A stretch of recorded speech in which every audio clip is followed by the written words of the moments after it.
Hello friends, in this video let us understand how to find loop currents by applying KVL, and this method of finding loop current by applying KVL is called mesh analysis. First we'll understand how to apply KVL, then later I will tell you one simple trick with which you can find the equations of KVL very easily and find the loop currents very quickly. Okay, so first we'll see a very simple circuit and apply KVL to that.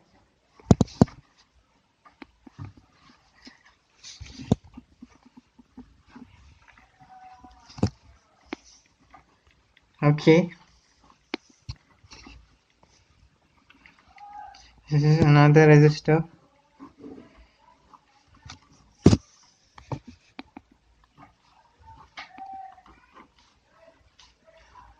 Okay, so let this be 3 ohms, 2 ohms, 1 ohms, 5 volts, 10 volts. Okay, when applying KVL we have to mark direction of current in this loop. This entire thing is one loop and this is another loop. Okay, let's assume direction of current in clockwise for both. You have to assume same direction in all the loops. Let's say I1 is flowing here, I2 is flowing here, loop 1, loop 2. Okay, now let's apply KVL for this loop. Assign the sign plus minus plus minus plus minus. Okay, so when I'm going by my assumed direction, if I'm going through the battery from minus to plus, then I have to write plus 5, then from plus to minus, so minus 3I1. And here when I'm in loop 1, here current flowing in this branch will be I1 minus I2, and when I'm writing equation for second loop, current in this branch will be I2 minus I1.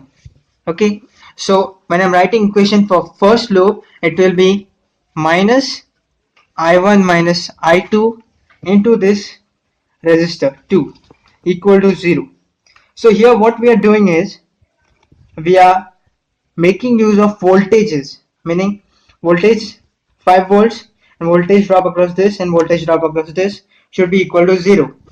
By applying this analogy, we are finding current by expressing voltage in terms of current.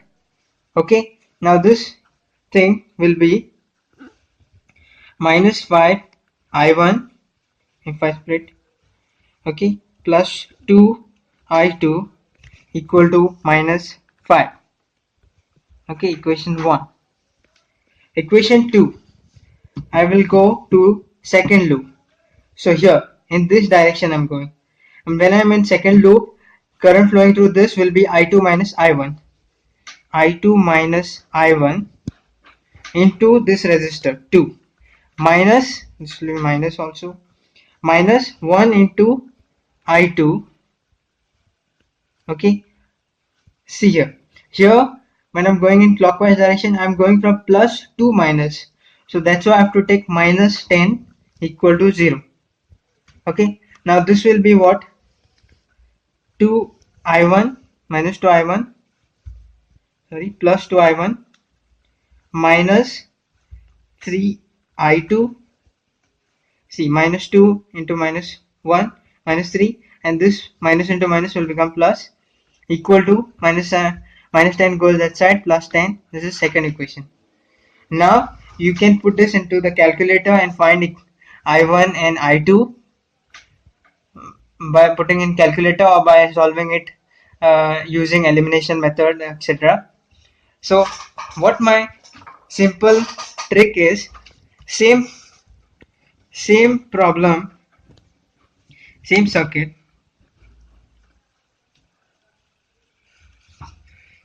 same circuit,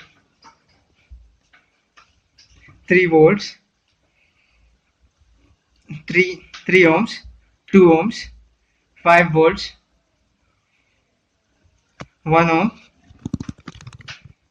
10 volts. Okay, now do the same thing, right? I1 loop 1, right, I2 loop 2.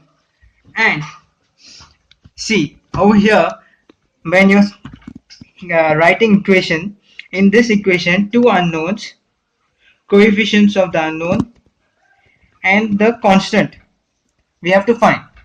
Similarly here, directly we'll find them.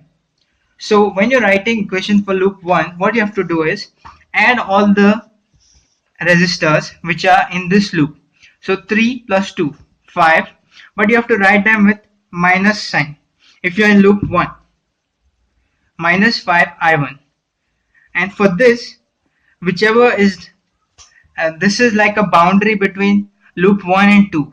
So whichever resistor that forms a boundary between these two loops, you have to write that resistor with plus sign with the boundary current, that is I2, and equal to, if this voltage is supporting the direction of the supporting assumed direction, meaning we've assumed clockwise, and if a battery was there in simple circuit, if a battery was there in simple circuit and we assume clockwise, actually also the battery would produce current in clockwise direction only. So this is supporting the current direction. That's why you have to write minus 5 and directly you wrote the equation. You don't have to do all this minus I1 minus I2 into 2 equal to 0. Don't have to do all this. Directly jump to the main equation. Now when I'm in the second loop, what I have to do is write first coefficient of I1 and write I1, because while putting in calculator we put coefficient of I1 only first, okay, then I2, then this, then the coefficient. So the for writing equation for loop 2, you see what is the main current, I2. So if I2 is the loop current, okay, then it should come with minus coefficient, and other current should come with plus coefficient. And what will be the coefficient? The boundary resistor. This is the boundary resistor 2. So 2 will come with plus I1 minus to all the resistors which are in this loop. So 2 plus 1, no other resistor. 2 plus 1 minus 3 I2 equal to, okay, if this current direction assumed current direction is being opposed by this voltage source, then you have to write plus on the right hand side of the equal to sign, and then this is the second equation. This trick is very fast, very quick. You can find loop currents. This is very useful in complicated problems when there are this kind of circuits. See, if this is say 2 1 3, this is another loop,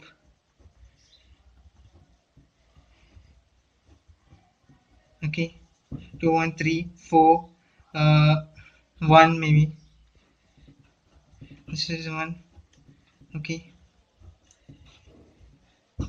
1 2. So this is 5 volts, 2 volts, 10 volts. So assume I1 first loop, assume I2 second loop, assume I3 third loop, all in clockwise or all in anti-clockwise. Okay, now I'll write equation for this. See how quick I write. So 2 plus 3 plus 1, how much it is? 6. So minus 6 I1 plus, now I'll write I2, 1 2 3 here, 1 2. Now since there are 3 loop currents, 1 2 3 it will be. So first I'll write 1, coefficient of 1 in I1, coefficient 2 of I2 and I2, coefficient of I3 and I3, then equal to something. So now what is the boundary resistor between loop 1 and 2? 3. So plus 3 I2. Okay, now I'll write for I3. This was I2, I3. What is the boundary resistor between I1 and I3? It is 1. So I3 equal to, is it supporting or opposing? Opposing. It is supporting. So minus 5, first equation. Now I'll go to second loop.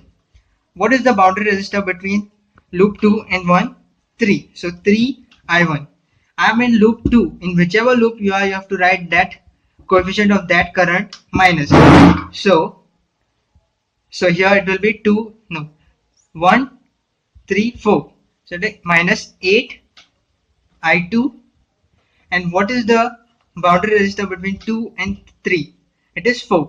So 4 I3 equal to, is it supporting or opposing? It is opposing. That's why plus. So this is second equation. Now third equation. What is the boundary resistor between 1 and 3? It is 1. So I1. What is the boundary resistor between 2 and 3? 4. So 4 I2. Now I'm in loop 3. So I have to write that coefficient with minus sign. What will it be? Summation of all the loop resistors. 1 plus 4, 5. 5 plus 2, 7. Minus 7 I3. Is it supporting or opposing? It is supporting. Okay, it is supporting. So equal to minus 10. This is the third equation. You put it in the calculator and find I1, I2 and I3. That's it. With this trick, you can get loop currents within seconds. Before I used to take like 10 to 15 minutes to solve this kind of problems. But when I understood this pattern and I started solving this in this way, I used to find loop currents within seconds, like not more than 30 seconds. I used to directly plug these coefficients into the calculator and get I1, I2, I3. So this trick is very, very good. Understand this. Take a practice of maybe 7 to 8 problems continuously. Take your own problems, solve them, then you'll start getting loop currents in seconds. So that is the trick. Thank you so much.